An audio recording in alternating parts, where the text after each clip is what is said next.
बहुत समय पहले हिमालय की वादियों के बीच एक गांव था जिसका नाम था मलरेपा। उस गांव का नामकरण एक तिब्बतीय संत के नाम के ऊपर हुआ था। मलरेपा शायद इस दुनिया का पहला और आखिरी इंसान था जिसने कि कैलाश पर्वत की चढ़ाई की थी। न उससे पहले कोई हुआ, न शायद उसके बाद कोई होगा जो कि कैलाश पर्वत पर चढ़ाई कर सके।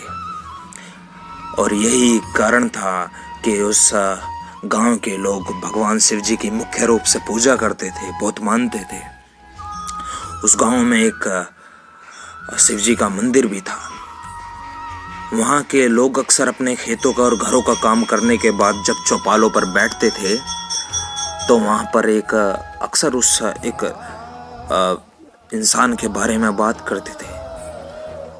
उसका नाम किसी को नहीं पता था, बस उसको जानते थे कि एक पागल सा साधु था। कोई पागल साधु के नाम से वो उस गांव में विख्यात था। जब एक बार वहां कोई बाहर से व्यक्ति आया, उसने उस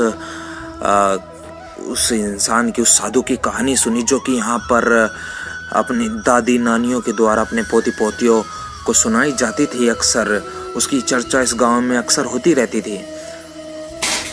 तो उसने उस गांव के मुख्य पुजारी, मंदिर के जो मुख्य पुजारी थे लक्ष्मण दास, उनसे जाकर जब उस इंसान के बारे में पूछा कि वो कौन था। अक्सर इस गांव के लोग किस इंसान के बारे में बातें करते रहते हैं, वो कौन था, क्या वो इस गांव का था या किसी बाहर के गांव का था, क्या रिश्ता था इस गांव के साथ उसका। तो मंदिर के मुख्य पुजारी ने कुछ क्षण ठहरते हुए उस इंसान को बताया कि